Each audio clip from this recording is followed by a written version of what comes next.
Tangkol Baptist Church Chakon Imfalwi Ringapa Shalom Kami Aina Ngasoda Jishu Christo Mingli Shalom Sadale Na Ajuna Kare Sasa Aka Kala TVC Chakon Li Ngasungai Aka Issue channel Hili follow Samilo Kala Azingli Mikahai page Pingla follow Samilo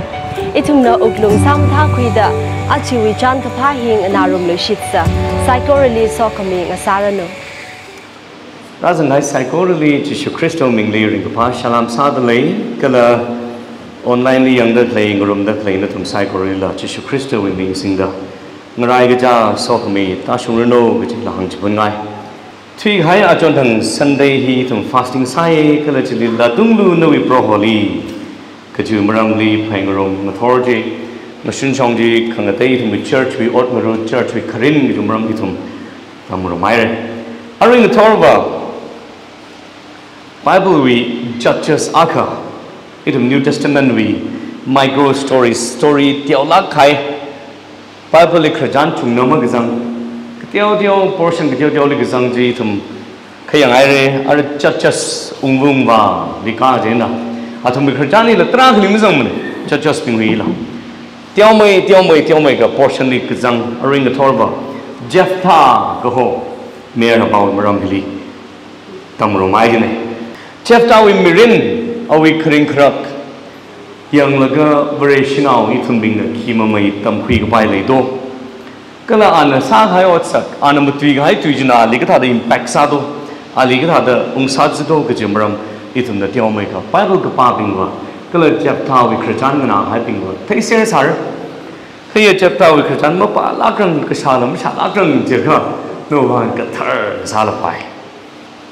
Krajani Mahapokrang lagi na background getiaw bahangay background hi getiaw ko thai taga sai ka itum hi alung thungli rangok sang lagi Jephthah krajana tam bijni chumangali church tra ne sa jina ungbung ba tra ne sa ka Jephthah wi ba hi alung thungli rangok sang na tam bi sa da khnukli khi lai lag ji mathe ka mama chaina phap ta shi me or chumangali background tiaw me khayang sei itum the Torah how the law Moses the bi ha ayin Chia Genesis to Deuteronomy hi kapadam tranli kala Joshua kasung the kapadam tranli matala kaina pa kha itum the thair now la kaina Israel now believer and ngashmi hai ram promised land chili washung hai da ara ring phao la bai gchubi kchahan ara washung au la bran promise hai ngalai apam jili washung au la ring phao la bai he machok lim la bai ta phaning sa ne Judges ping the ram ngau de ungvung ma ping the ram ngau de kalungvung ma ping the rakmung tharan mashok kharan o chotra khala shok lu shida de huna khabr raling nayang lagam myawmali khorum thiaw yang shaping the myawmali khorum thera jikla yang shaping the rai ra sa laga na phit ka than myaw yai ka than myaw chena rauli la tungli chena Rana Lumishami the Lashimi the Quisangmi. Jana Kalaga, Miamuli column to Leo, Israel being weak, Hang Makana. Miamuli column to the Chot Lagare, Jana Umbumwa, Jali Aka, Judges Agarali, Lagana, deliver Rasaki, Rang Tankuli, like a Kang Shok, like a Rally Hanumli, Ning the Tailui, Hanumli, Ning the Tailui, the Tra, because he decided that Judges like Umbumwa Japaka. Like a Japata Shum Laga, other Kayaga man the Trimuman to Habamingla. Sada cycle liner. I don't need to know the creating a new real of Wagly. Marble Jehoda, the Yom Dalagara, in the Tantum, but Chikak Real that is Rowley Vagshi, Miamuli Vagshi, Rowley Umshi, Rayuishi, Salaga Mashi, my shell day. Look at churches being Umbumba, Lyric, last 2-3 chapters, Chipang, no, Agatam Shonji, Kapatam Trandi. Kanang la kana wa kop sang de Judges pingwi ungwung wa khritan ji mai shila kana wa kop sang khritan sang de le de ungwung wa Judges chapter 10 we verses 15 to 18 jeli kapa dam tranli hi background go kala Israel we mi bing na pro holy hanga itu morai sahaira na na para gji salu ka achi itu na seha sada kan seha sada kakan khimilu the poli ก็ลาทุ่มนะยูปิงวีเวรปิงหัวเซรไรเดอร์โปรฮอลิอดรัมนึกลุชิตาฮิงนะฮิเลชินายวอนะก็โปรฮอลิอดรัมนึกลุชิตอาจจะมิงวีมีเอามือโนทัสอะไรแล้วก็ขังได้เบคอนส์ก็จะเป็นลีคอรุมสาวอีเอ็นะละดุงละการะบริบราเลนิงมุงเตลุยเจนบริบรานะก็เลยอิสราเอลวิก็ขนังจีบริเวณยังแล้วก็บริเวณเทแล้วก็มักขังเรือทัวร์จะได้สิลาเงินนั่งบริบรานะอีทุ่มมีกระจอดอีทุ่มมีไม้ก็ชีเทแล้วก็บริบรานะมักขังเรือมันจะได้นั่นเลยไม่ฉลาดนั่นมองถึงสักอันมันจะได้ฮิลิเลยทุ่มก็เท่งสักอันนั่นน่ะจอดลากกันขนังก็สิบดอกที่ตั้งเลยจีเราไม่กลับเป็นไม่เลยโน่อันนี้เจ้าหน้าบิงน่ะสิบลักกันน่ะสิบสายลักกันน่ะอกที่ตั้งเลยจีเราเนี่ยไม่ยังเริ่มมันเลยไม่ขังเริ่มช่วยเลย verse 17 นี่เขาเลยก็เอ็มบอนน่าบิงน่ะไรสักไว้กิเลสลีไรรุมราไซก็เลยอิสราเอลมีบิงน่ะก็จะพิเศษแล้วก็มิสบาลีไรรุมสาวไรสักไว้น่ะผมเลยก็จะพกให้ก็ฮีเอ็มบอนไนท์บิงไงน่ะกิเลสน่าบิงเจนมีบิงก็เลยกิเลสวิกฐานบิงละอักเอ็นอักหังโรกะเอ็มอนเอาบิงลิขิปานะนรริกับรึกละจิปานะกิเลสไซโครูวีอตุงลีอักวาสารฮิกไปนี่ทุนเทยก็จะอตุงลีไรบัมลีฐานอักไว้ military leader ไม่เลยทุเรศจะจำเนี่ยมั้ยอีทุมลีขิปานะไรฐานรึโดตั้งแต่แจกตั้งเลยที่อตุงบิงกิเลสมีบิงคิดว่านะเงินมือมีตัวอีกทุกมีบางก็เลย in exchange เงินมือคือมีบาจลีอันนั้นเงินมือมีแล้วก็รายท่านมีแล้วก็อะไรยูมีอ่ะก็อะไรขมุงสังศึกษาขวาสังศึกษาก็จีฮีอาทุนเด็กขังเด็กโน่เจนเจฟทาวน์คร์จานี่ Judges 11 li are 10 we verses 15 to 18จีไปแล้วก็11 li chapter 11 liกันเขาเรียกว่าเจฟทาวน์คร์จานคราเดอีทุนเด็ก movie ยังก็มันนี่ movie ยังแล้วก็ยังมาชุ่มแล้วก็พับมาตาถั่วก็ร้าขึ้นอุลิขิเลยเรื่อง the rewind ซาหุ่นถัด rewind ซาหุ่นแล้วก็ยังลุยชิดก็จิตหาดา Judges 11 we 1 to 40 ลีกับพี่ไอ้ก็สักครั้งนี้มันเอาเซ่อดัมอักลีกิเลสวินนาวมีระอักเจฟตาฮอดกิเลสนาวบิงวิไรกับปิงมีอักเลยใส่ข้าอาชาวิขยอร์วูอักมิสาใส่ rewind มิสาครั้งก็Chapter 10, we verse 17 to 18 Jipadaira, 16 to 18 Jipadaira, Padar Emon Gilead now bing up. Emon now bing to me, Rira, how rich. Pay them good having a sung sido, keeping swimming succedo. The Mutuka, Karelia to the Kasham Gaya, Jeff Tali Puning Hung Sano, the Jeff Tau Kajanja Hopokano, Rewind Sakunguhi. Adamagli Gilead with now Mira, Genetic Gilead now being exacted in the Kipali San Succedo.แล้วก็กิเลสวินามีระอักเจฟตาฮอดกิเลสนาบิงวิไรก็บิงมีอักเลยใส่ข้าชาววิฮิขยอร์อักเลยใส่อเปรย์วิเครปาละนาวจุ่มกันเลยคือเจฟตาไปเฮียขยอร์ prostitute วินาวนะที่เขาจีอาจจะบิงเลยเจฟตาเลยหังอ่ะเนวอิชาวูชิมลุยมันสัมผัสเรื่องมันเนว prostitute ขยอร์อักวินาวเนี่ยจู่ว่าเนวอิชาว่าชิมลุยมาสัมผัสเรื่องฉันนั่นได้ชิมลุยมาปมโลตะกชามฉันเจ็บท่านะอาจจะนั่งเราเว้นยามดตบก็หงเงยจะอปันที่เอาไว้จะได้ก็เลยแล้วก็เมื่อการขณะเงยสนาวก็จุ่งก็เจ็บท่าลีสัมผัสแล้วก็เอาแกงเอาฟอร์มเศร้าจะได้เจ็บท่าอย่างไรก็เป็นสาวสาวกิเลสที่ปมเลยก็ว่าใครจันจะพับไตจันอาบาบลีละกิเลสหอยอาทุมียูจิละกิเลสหอยยังอาปัมจิลีpublic figure akhlako abawahi kalang nala khang te ni la shingri ga janda abawahi laga khyor bu bi ngui naw lango vai khui janda laga chikpa do jefta no laga khyor bu pa wi naw jefta ba hili awich naw rana malaysia the navai shawawi shimluka la khui ba wi rights akhl malai ne fiu jaw de jefta na top ka ho pamjli ba pan thio kala keng aka form wa sa thioคือเลยก็เอมอนนาบิงนะอิสราเอลไรรัตาฮอร์ก็จูวังกิเลสวิคราจันกิเลสวิครานาบิงนะตบลีวาแล้วก็เจฟทาลีวาพายจีเด้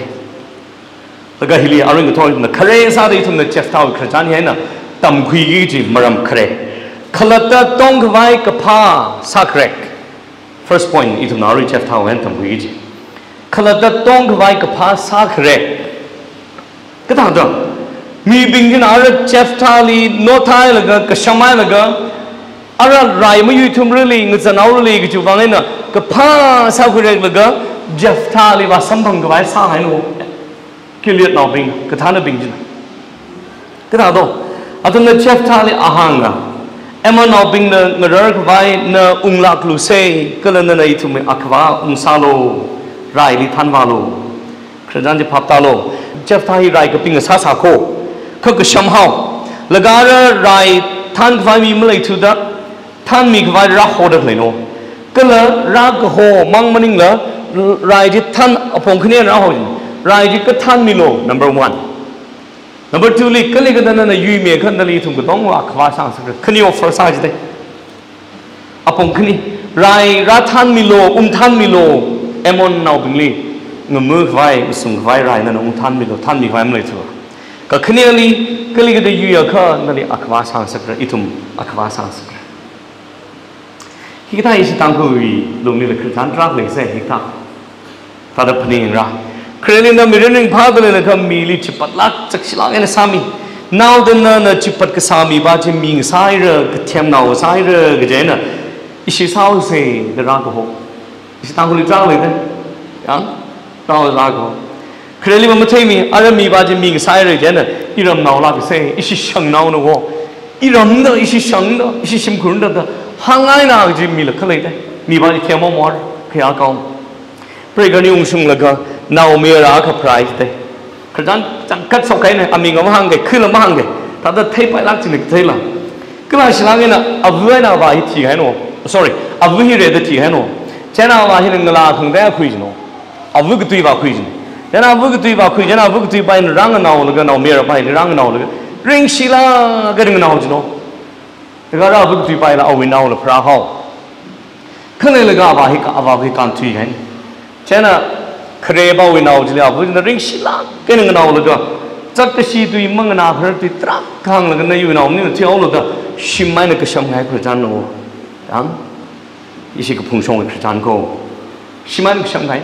เจ้าน่ะมีอะไรนะอายุเอา biological mother ว่าเครวิเอาอาวุธป่าวิอาวุธวิลีพังไม่ได้ริงชิลาจินอายุมังปั๊มจินอะไรหรือไม่วิสาอายุป่าวิลีปั๊มที่ไหนปั๊มแล้วก็อายุป่าวิปั๊มแล้วก็ government school เอาไล่ตั้มแล้วก็ทัด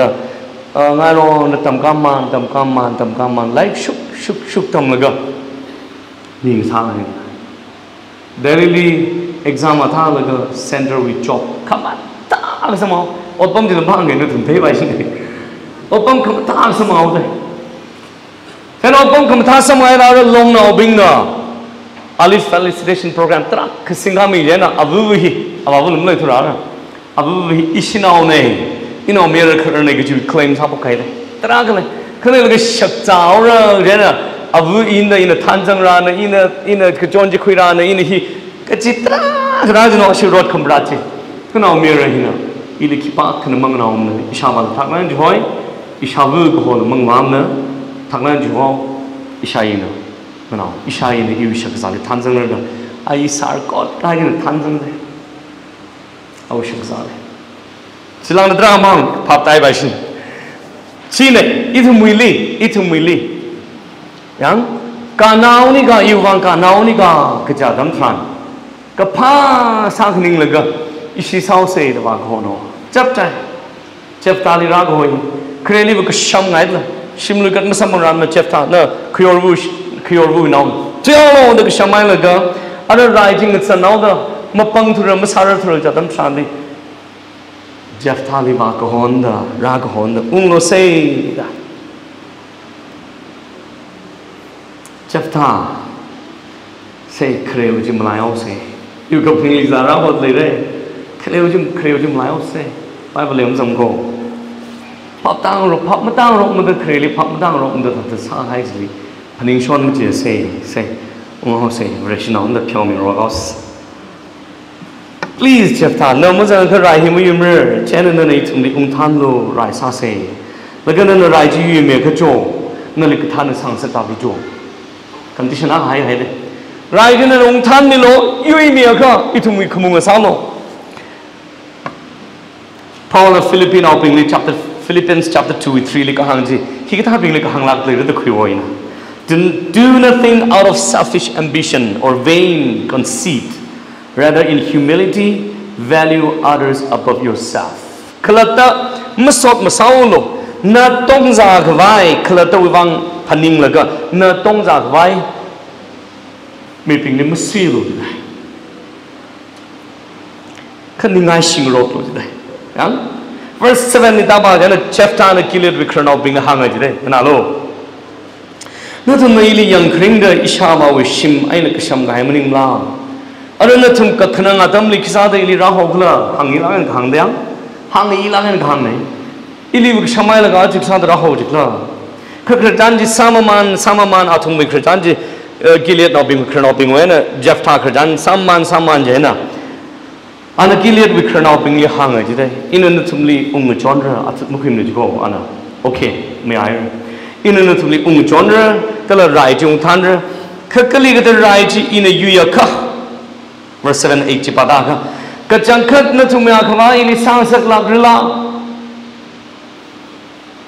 kachang khat sang sak la ga ba chane ka ta khano bing de khyang do I thum mi vrena shakina nana nali akhwa sang sak nana ka hang ka tong ga me ai ra je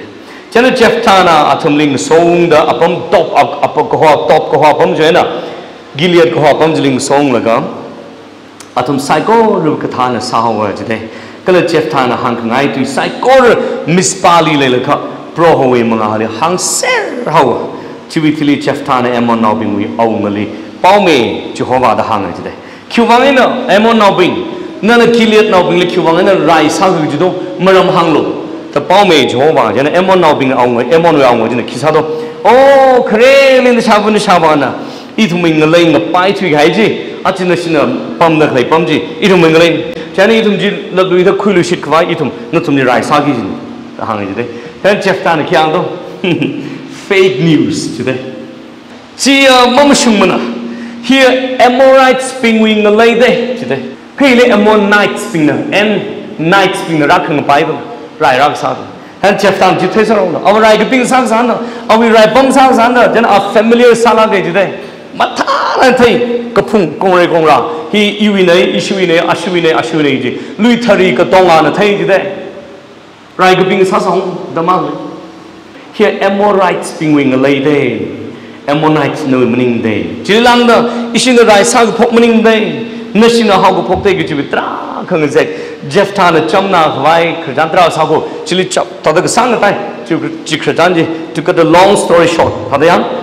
shi sang of chili ani hang ba mamya thu hang ba lui hang ung lui tra khang zek chi ta da chamna vai tra hot nai akhat Jephthah na pau ge chibun ji amon we aw na khi om thai mi thu rai sa phung ra jaw jan verse 29 li na lo verse 29 chapter 11 we verse 29 hyen ka khnang khang ji ji ha ko phok no verse 29 li chui thili proho I mangla na Jephthah li chang hawa proho I mangla na Jephthah li chang mi da an Gilead aina Manasseh kanwai chui an upon the Gilead we Mizpah li kanda Ammon now bing li vai verse 30 kala Jephthah na proho li khangshit akhasa da hanga khingshit do Ram Ammon now bing li na yu pang li hor sang mia kha ili yuing sak ga rai hi ili yuing sak kha jo in a rai hi yu la ka shim li han khum thran ili khamong we na shok ngorok khare pa chi proho na we wang in a burned offering rikata what sara to tui shi chang de ha chi Bible ji pa ka in he prepare some man ga kui ka hot phok kai no I khran kheli paw la khna la rao khang ji khang jang ma khran wa ta gi ji phung le kui hot phok kai ga oh Jephthah khang ji khang jang myang aw I khang hi Bible translation ka chung nang de hang le Bible translation khang de na whatever comes out of the house shall be the Lord's and I will offer it up for burnt offering shap ji tu li ba yang hi ka tu shit hi từng shit cái sao hi Israel no bigu tuing shit manim ne jidai Adam chan ning na lo pham down lo Brivra Yahweh li khokrum bing na hi gatha child sacrifice practice in sa sam ne jidai Khangdai covenant tuing shit sai khai hi gatha tuing shit masalak mana Child sacrifice we tuing shit masang yaw mana jidai ina sham hangra kyuwang na saw na jidai Chefta na kyuwang na Yahweh li hi gatha tuing shit saw hla yang The Bible translation whatever that comes out from my house, whatever the kahang kalay galay, or you liganga, kigang, sayur bayo liganga, me yaw bata liganga, harnaw bata shok kong rok bali paning jiga, awining hi. Chana translation no day na whoever that comes out, whoever jiga, oh, kagam mi liganga. Tang ko Bible li bathar zai ne isi khamong wen shok ngorok khare mi ji ji dai ala je isi ne bi hai na de khui ka mi ji ji dai shi tang ko ka original text li ba Hebrew tu li ba tha de bi do one that comes out mi ni ga mi ne de mang lak ne ka one that comes out shim wen shok khare ba ji shok khare mi ba ji ma ji ne shok ngorok khare ba shok ngorok ba ji Kareba the mamne translation kangdai is original text ba ka shock patch one that comes out scholars when tra ka debate ka sala ko ka chitra ka tagam sambar itam debate ma sambar chara chapter na owning ni shikai aw livestock li paning jiga yawli harli ka paning ga maning mathai thro ko aw sim khu mi ka paning la ka hanga mathai thro ka verse 29 li ka pa ning sang la ka na pa ka Then the Spirit of the Lord was upon Jephthah. Chiwitili proho imbangna na Jephthah li chang hawa kachihi. Kathema kachung kana hana ka sajya. Thaga Jephthah li proho imbangna na chang hawa jawda. Proho imbangna na chang jiga kyubanga na higita vow sajdo. Higita tungshit sajdo. Proho imbangna chang bama jiga khangwiya tungshit sabarla. Proho imbangna na li chang bama jiga khangwiya tungshit cái thằng đó khui bài được lo, vì ra cái sắt không biết gì, ta argue cái sao lại cô, argue sao lại cô, scholars cái chung bên nào, in hàng ngày bảo, prohoi mang la na Jephthah li hi cái thằng tuyển shit khui lo, ta cái sắt maning lắm mà này chú cô, à chính lý là hàng rồi quá xem mà, à cũng làm lấy, kêu bằng nào là chúng ta vào khui áo, cái là burn offering, child sacrifice vì ra na mialam, mama ya lắm mà này cái gì nào, à chính lý là xem mà, Bible verse hàng rồi, cái thằng đó Mang la na ka sak maning na ka ana awi nim chuk aina stupid vow mang khama tu ngi shit hi ka khuina jidai ana cha khamang ma tu ngi shit sai sa la vare na aling yurmi hauda ngana lo mang la ga tharang ga yurmi hauda rai ba je yu yaw a ji ko rai ba je yu yaw verse 32 ta ka ba dam tran li chen Jephthah na amon ngale kan wa da angrara Kala brohona we pangli horsangni, which means yang bishnao amon bingli amon now bingla ana yuawa. Kala na error aina trilaga minute we luing naili khalai apel keramim washungda kainung maku today shapshi English version kajungali 20 cities kainung maku wa ana yuawa today ishi tang ko deliver kainung kajunga yai ka than yawa kajunga thang cái specific sai na cái nung mực yu khi ông cho so the sada emon now bingli Israel we may bing na yu chao hawa cái chữ tanji ituna kapa sampanga Korea thang itun yang ai kido mi bing jina atum tong za vai selfish sala cái na khala ta tong ka vai kapa sarek laga Jephthah li rahoe ka khnia point li idum na Jephthah we Christian he na ki tam khui la cha kha Moray gapunga Jephthah li la Rira we kangaran ungsung kawai shijina Jago analo Moray gapunga ping we mangai na la Kala moray gapunga nali ili rira na shijin laga Awi kapaning ungsung kawai ba Purpose fulfill sa kawai ba Sai jide Never saw me ba masambang ji Kanali ba shijin di rira Awi purpose ungsung kawai No kapaning ungsung mra Ibu ka paning among sumra khăn nơ vợ mori phù áo nơ nơ rau mà mori sau nơ ba hi vợ nô gặp những ông mông sung gì đó khăn mori gặp phùng nơ li chỉ chính là cái rau purpose to fulfill sao vậy Jephthah chỉ tham gia phùng gì đấy rau Jephthah mori gặp phùng ali chỉ chính là cái Israel being li yuing sao cái gì đấy kiliat yui khi yui sao bằng gì đấy yang say Rivrawi khangaranji mori gupunga itum kathawi mangai na la ungsungbai ji tamkhui Bible itum here picture traka samang dei itum ka ba dam trani Paul he a murderer la Paul he misak da mi la Peter la ali chishuli kathum shi ka hata mi la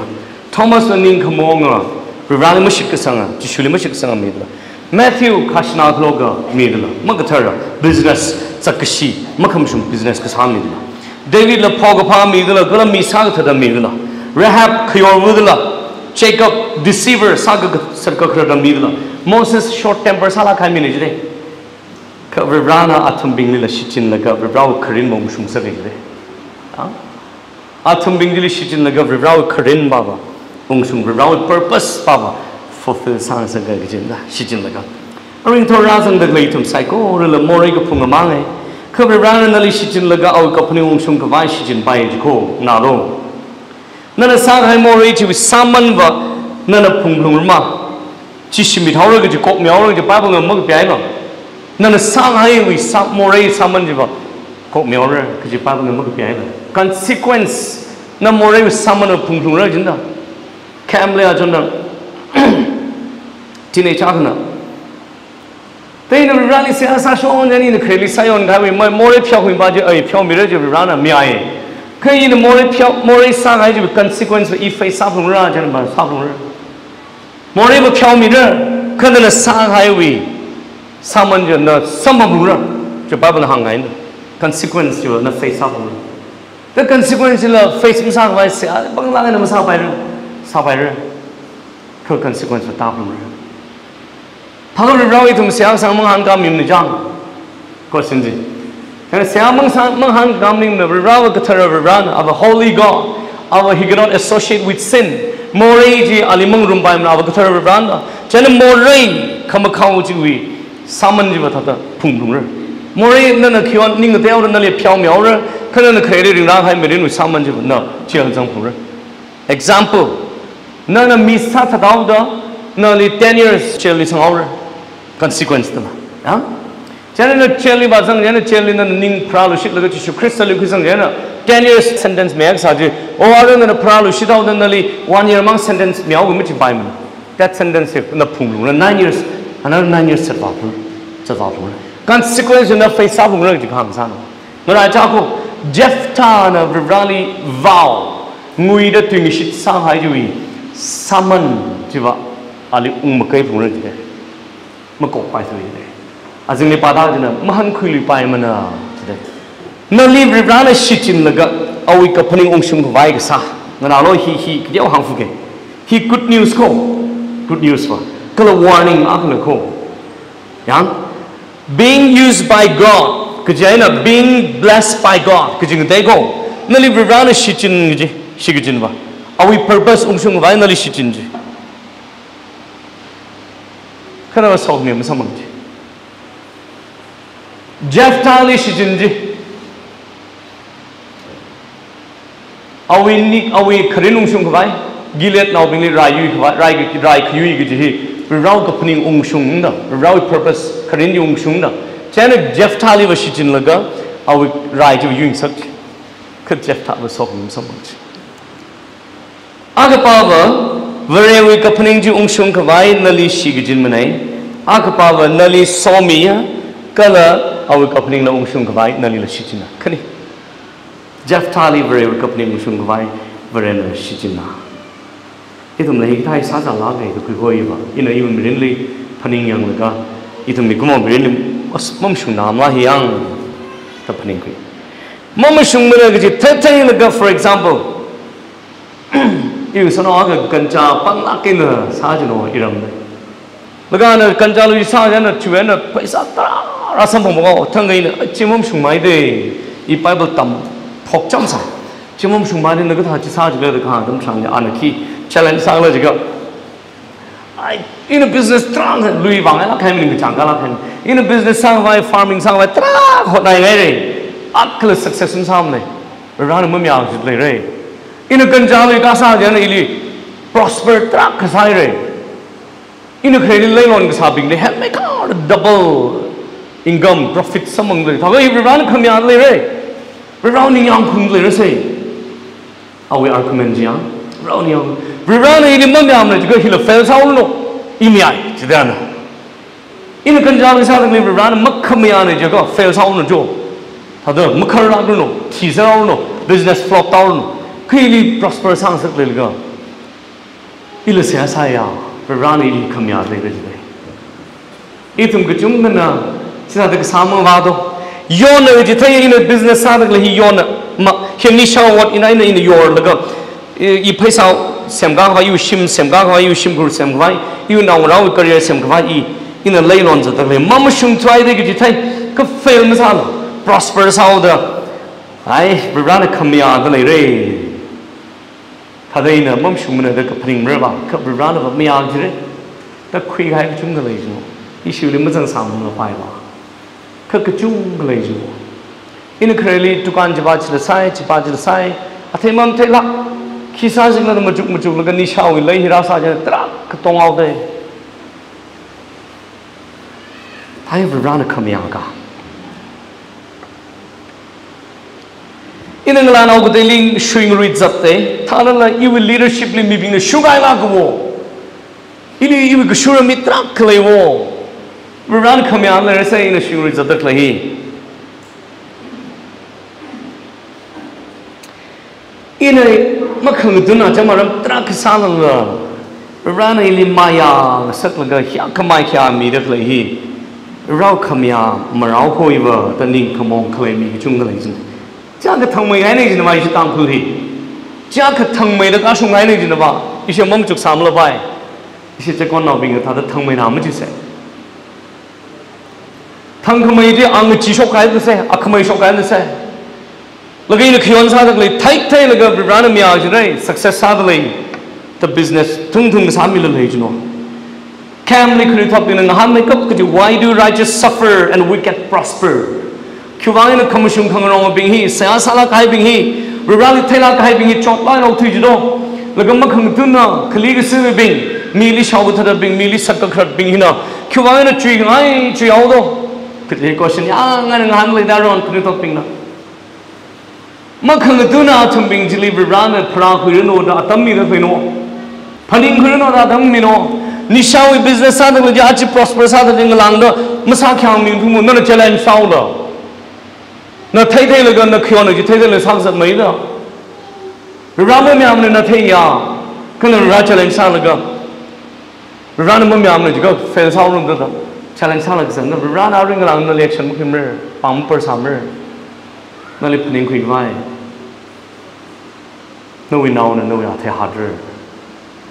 nó vì ra ra nó các khả năng sĩ phu chấp khẩn ra bên mer mất claim nín đây ít tăng hơn chỉ tham mất claim nín mà tra khơi này, khi mà na chăm cái pha bình hiểm ngọc bay chứ đâu, chăm chắc cái xe mình vào đi theo nó chỉ cái thi cái xì ăn cái gì bằng mà đâu, thi xì này chẳng à vợ, mình mang tuần lạc mà nó, mình điเลยcái chip duy cái xì, sim lui ngọc bay cái giật, thari phúc cái giật, cái bay mình khai về ran là xì lạc gì hả đó, vợ khi mà nó mang tuần lạc này chỉ thấy là cái vợ sáng ngọc bay chứ, nào lao đến phát xe chứ cứ cái rồng cái lim mắc rằng à chăm mà thắc lắc cái này cái bom bao giờ thắc lắc cái này pop can thui gì kiểu vàng đô rồi ra nó ali phình khui vài tâm khmì nó chỉ là compare sang là một thi lô ali người ông khai rồi ra nó tâm mission đó người nó anh yêu này là người không chỉ ra nó khơi nó lấy cái xe bình bài nó có hàng ba nó cái pha chỉ là một số khui vài awi khion phaning khui vai brena naraya jiko adam ga shei samia jiko ka pham ni deliver chakshi jili la dum ta chang lui ka vai khui thi ga hai jiko he bible with principle akane ran nali achi ngalang da action mu khimr Brain a miag jira the mukning. Oh, brain a miag jira taka action tak the mukimni. No. Rama miamane, number miamane, take the go. Cover around the liquor right now. Mama Shumana Jacob Masalo, who by the say. Because Sarah Chai and Relic of Ranam Makamia, Ot Nature, Ran fell sounds all of the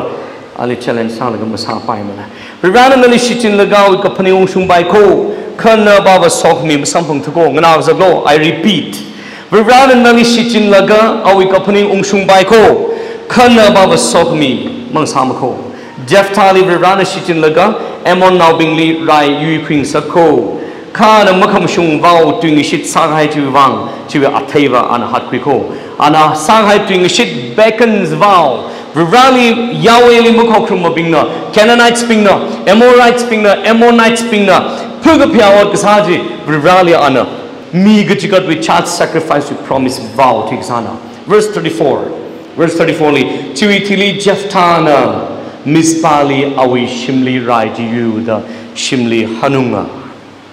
Rayu had our shimli hankungo when I was a glow. Ara kipana shock rock Nicola, the Jimujuk later, Nimla, Mushalam to play. Yeah, Rayu had in the promised sidely, right bumjily. Jotla had them illuing some milagro, you your car in anali, you wish man any shock rock crabali in the Chicatra, the Kijaka burned offering, Miley Totter, Miley Tot Laga, Rikata, Chicatra. Are you yellow? My castle, Shimganai man, Malum tuk chitler, you go finally.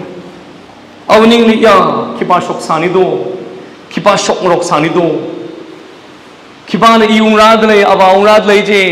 ya, you can only Kipa shock rock, neither you wish him from you Radley, Rayu Radley, Kipana shock rock, Nicola to Nika Creek later, oh, Shimmy Nagali, Lum Tempo, Katsing the Bible Japata Manjana, Kipana shock rock, are we now Akaman, the Janau Lave? Another Shila, and now the clay now. I come on, Miana will get a maculate.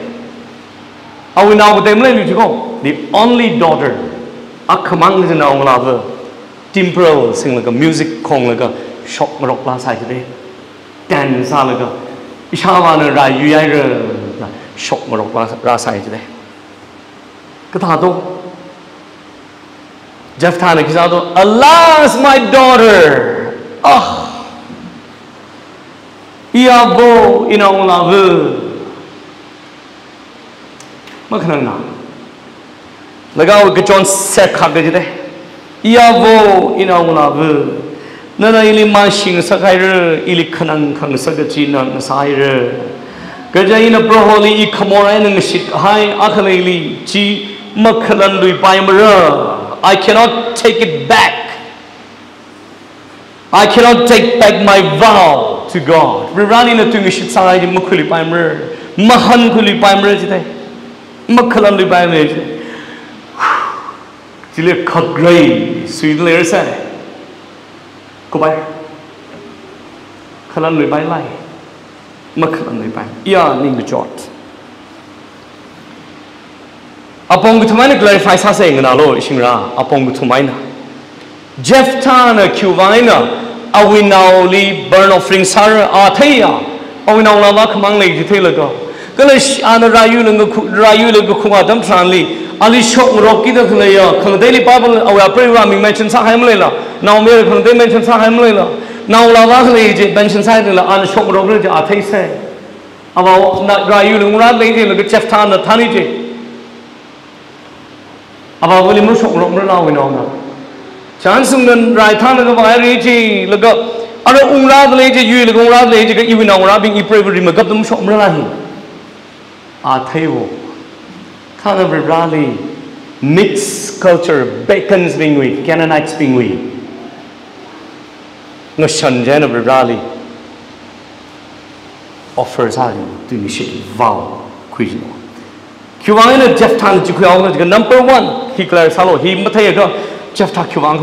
Mangla turn the Zangajilaga, Tajilang, we look quick, Mangla turn Ali Mangla, Round Mangla, and Zangajilag, Sang, we all quick go. Number one, Jeff Tan lives in a culture where child sacrifice was common. Jeff Tan, Oak Tree Samirin, and then Kiliat well, top Yamba, and a Makang Tuna, are we came out of our Semamaji? keng wag sema pomdili bacons bing makhang tuna mi bing sauda awik shura bing hina ki sagla jiga Canaanites bing Amorites bing na virali kachikat athumi virali kachikat kasadam chanli now child sacrifice asai de now chui that na sagla virali chikat athumi virali athumi bacons athumi virali chikat sai de ka Yahweh na kipa khali chimam yam na de you know number 1 nikhido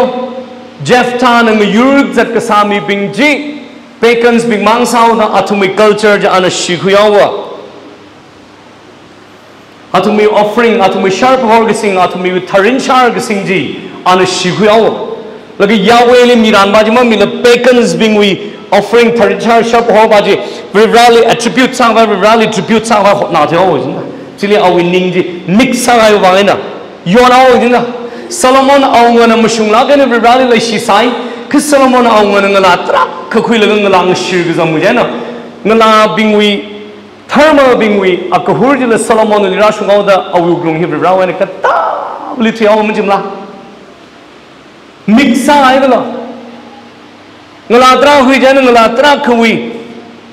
buri rang teng tesaro mo athum bingwi ja ali lamban ga mo laga ahi buri ra awe akachang lai shi khre buri ra chiliya chuwena bata lak tan yam thi aw mujimla right chai Jephthah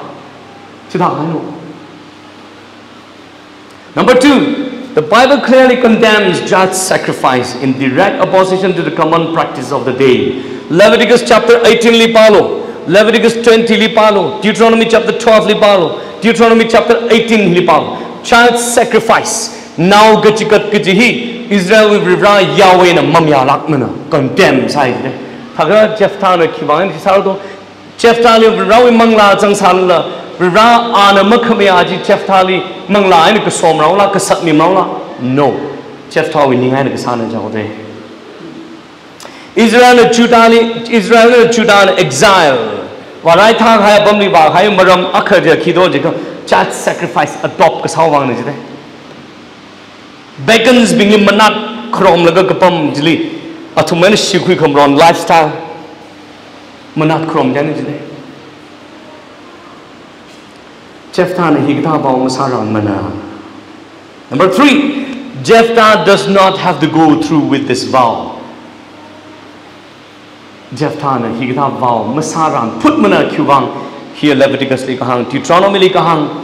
here vrana makhamaya vow na katha dan ji sawla Leviticus 27 li pa kha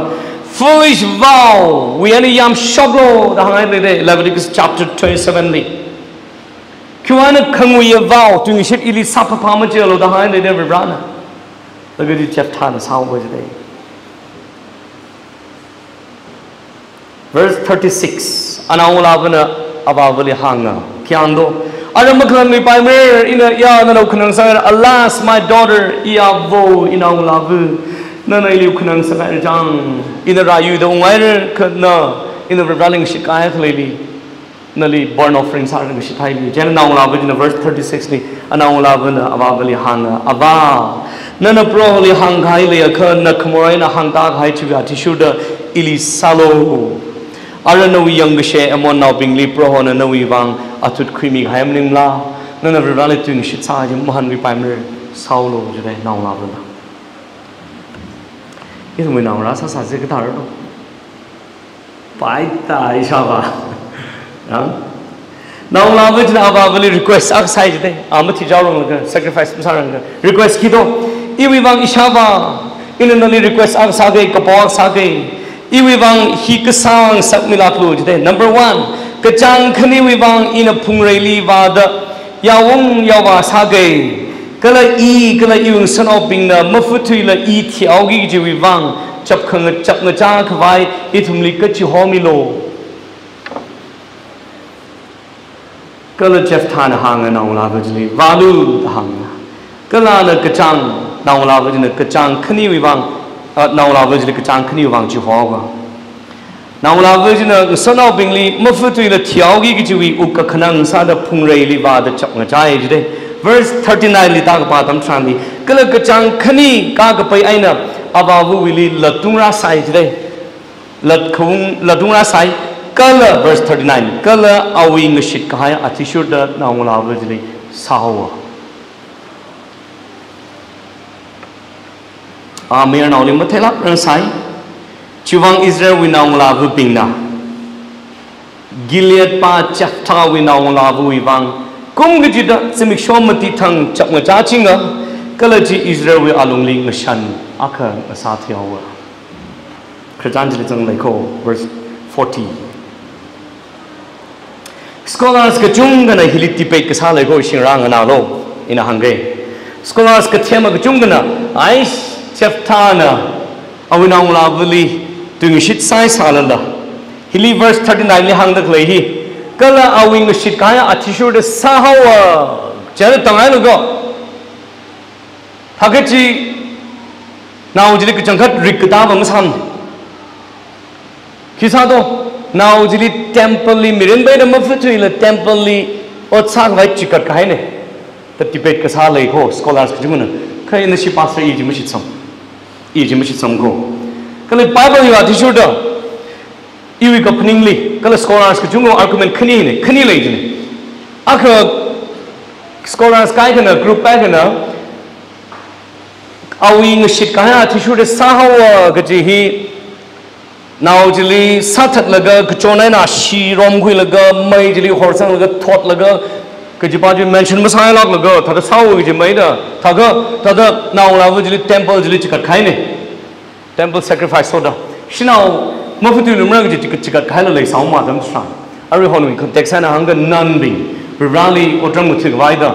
thada mirin bai da mafutu lumra da odram muthi ga chikta wi context ling ri da atam sran da pagans bing wila Lay Sajno, Rally Midin Paida, Atomi Rally or Dramatic Temple, Shepa Satigaya, me, the Lay Sako. Chili hungry,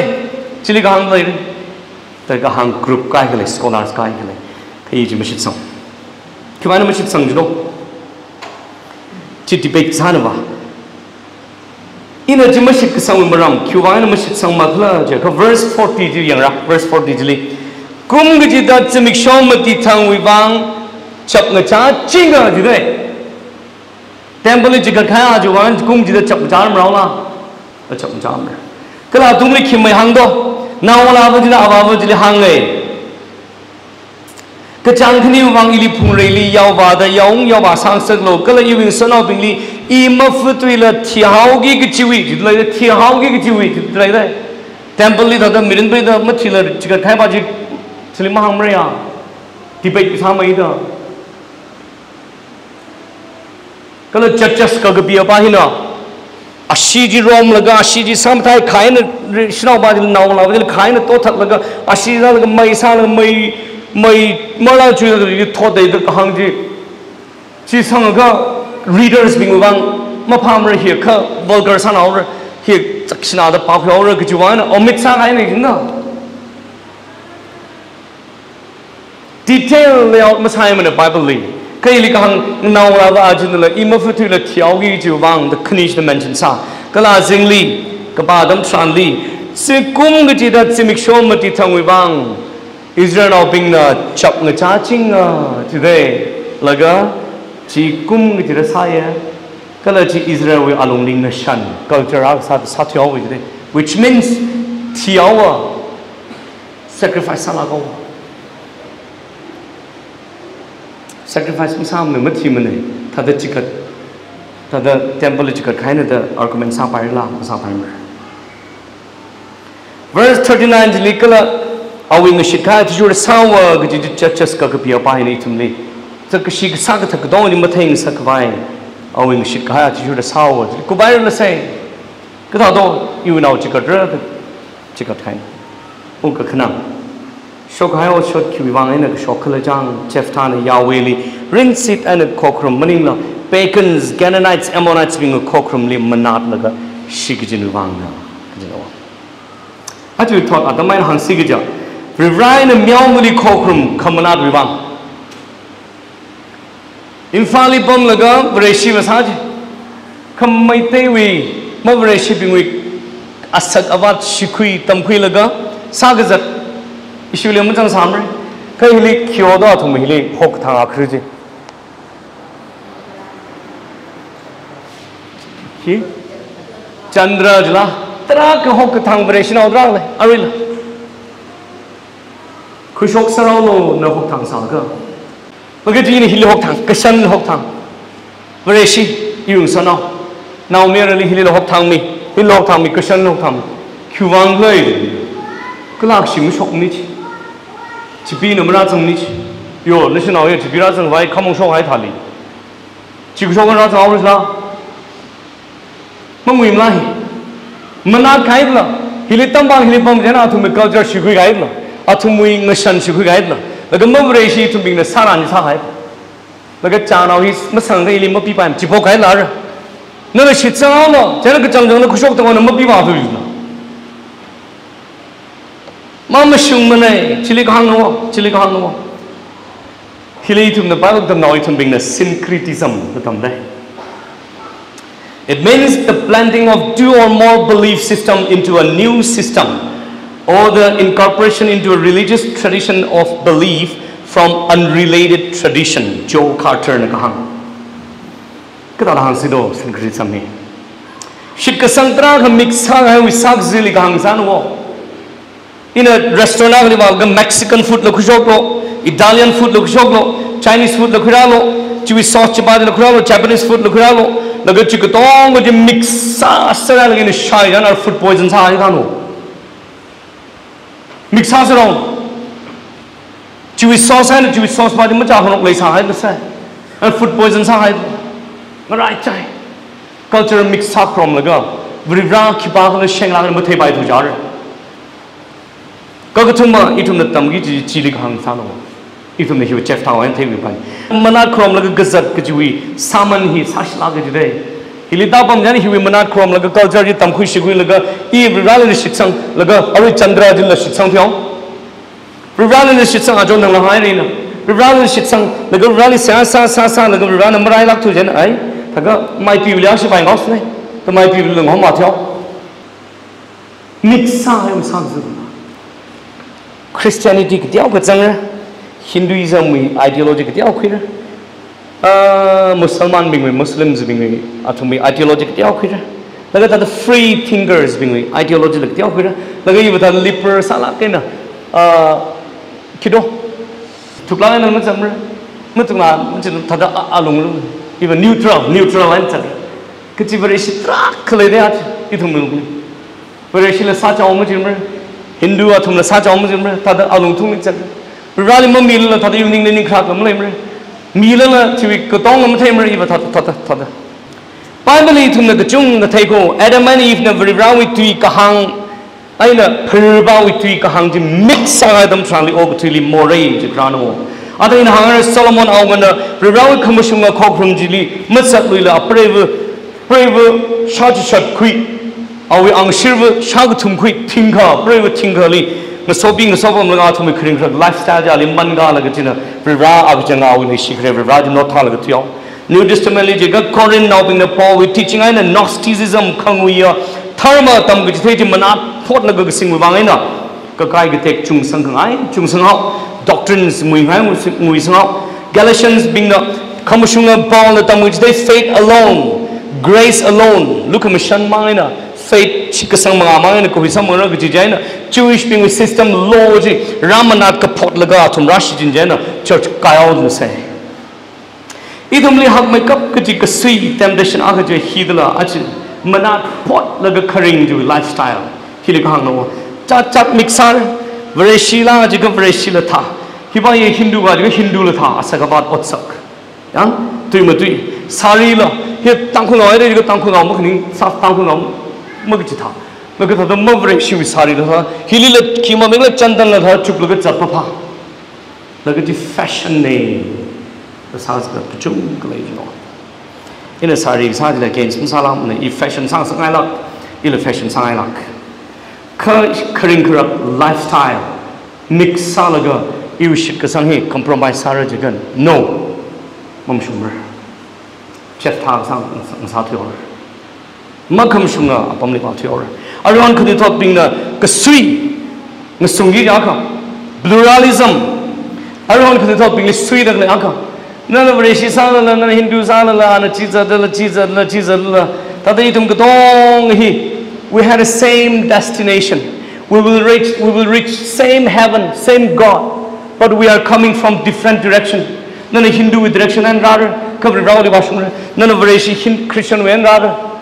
cover Rauli Washura, Kazira Washura, Muslim with the Muslim rather, go Kazira Washura, Rauli Washura. No! Mumshumre. Jikun win it. Tilatam say that like Jungle today. Like a Jilly Kunu taught me now, University. Oh, my young. Should like that. Mumshuma. Bland Masamai. Majugan Saklai Mujuglo. Tarama Hibawi Kamata by Shupira, Hibashi will Kamatan in a Nigam by Shupira, Muslim will Kamata practice by Shupira, Hindu Vashi will Kamata practice now the Shupira, Astipat Laga, Kamataman and Selexa will go. Chikay Mangi. Kajiban Tamika with the nut that just Sakushap Lasham. Hindu will come Takuana, Breshi will come Tamajuana. Or will come Tama to Quisano, look at you. Blends all the garden. Smoothies had a mangera. Katema being at Hong Kong and I know. Being a spiritual person is kinder than being a religious person. Permakalea Miliva, Manglarin Gazaramina, Matai Mekara. Manglarin Gazarami, Tishu Chrisali Gazana. Shidkasanga Mikanasa, Katilim Tai Home. Chef Tawivanga on a Yahweh and a Bacon's Canaanites being Ammonites being worship Pugapia, Mana, Rom Laga practice Kasavang, are we Namulabu Tisanhawa. Sound the queer Kupsang saying, Hui Kami, good to hear when I was a glow, Hui Kami, good to hear. Mixed culture, Gasajali, New Age movement, Kajung Shok Lego, Goats Kajung Shok Lego. Ababa Mathe Samlapai, no, Delhi Mumbai comes at Laga. Therma Makamushunga, Therma, Gulf Group Kachung, New Age movement, show play there. Atom the Killing Jango, Atom music leaning Jang, I don't shooting I go. Atom being with Sari culture, Nashandilini Jang, I shooting I go. Christian Vareshi with Church Lunga, and oh, she check on the pastor Naili. As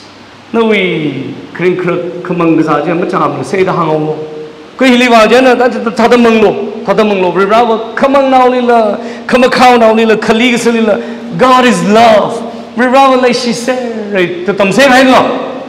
Whereas Pastor Eva Church, yes, no, Rivali Shilaka, Rivali, God is love, Mushunako, Rivali Shiko. No, Hanung, a colonel Piao mirror, Bible warning, like Jungango. No, Shanghai Moray to Wanga, no, someone in the Puro to Zango. Warning Mukanga, Thermal Junka full of grace, hyper grace, soda. Singapore Hak Church Angle, Joseph Prince, the Mishalanton, can you talk in Shalabai? Joseph Prince will like the travel. YouTube Joseph Prince in Kapam, Joel Austin with church, Lakeview Church, Kapam, Kahagale. He being Kipalondo, prosperity theology. Virani Limirana, Virali Shioka. Nali rooms and Nali Kari the mirror, phone come passing several, Shang several Rava Shang Rava, Mushungala upon Liva. Cover Rava, Nali Ali Shitsang, Shang, no, Rivali Shitsangai eat Chaman of TV. Ningajan, the Hawjum Sambang of to you. Can you Mangali Ishang Lago? Chinda. Ogatina, actually, New Age movement that's at that way to Chino. Ningashodo. God is love, Rivali Shirane. None of some Mangala on a Piao, He's just to forgive your sins. Today, 1 John 10:9. Piao Miriji. None of Ninga Piao Mire, Tadaji Morris Sang Tadram. None of the Lila Tadram. No drugs, not Tadram, Rivali Shila, Piao Miriji. Hyper grace, Lucum Shanchong. Bangna Saida, Moray Samaman like a Rivali Corum, Moray Saman like a Rivali Corum, Kani his syncretism, mix sadism like a commercial which Baglam Pag with Taylor, Ashamana disciple Sarah Tuji. Jishu Christa, Akamang Gaja, now miracle. Jeff Towie now love Plogo, Akamang now love Ka, we could teach me being the chap Kangajak with today, Israel Tojan, the chap Najan today, Kumgajida, Matitang Chapching today. Israeli shnau bing ka Jesu Christa now mera khamang ga ana cross li katia dam tran o ti dong na khamnu samang ji go shimra chimang ni ti hang nai Christa nei idma mayung ma Jephthah we ni na kithe bai do Jesu Christa kwe khamya now mera khamang o we now la khamang ti thada ka we now la na kapu Katidran sacrifice now lovely sacrifice Satan tran moving the chok chai can now mirror raw now mirror Jesu Christiana crossly sacrifice Satan tran make dong o ti dong le commune samang saga go horror samang saga today ta ka khai thum dong gale ran somina mix culturally mok thelo mangurum zaglo na tong ka vai mi bing li parek da Jephthah li wag si da ma su lo mam shung ma ko ribra ana itum li ki sang sa kai khle ba rin sit sa ki shong le ga shu khui ke chi shong le da shu khui ke ma sa la ka lo rivana som serno amen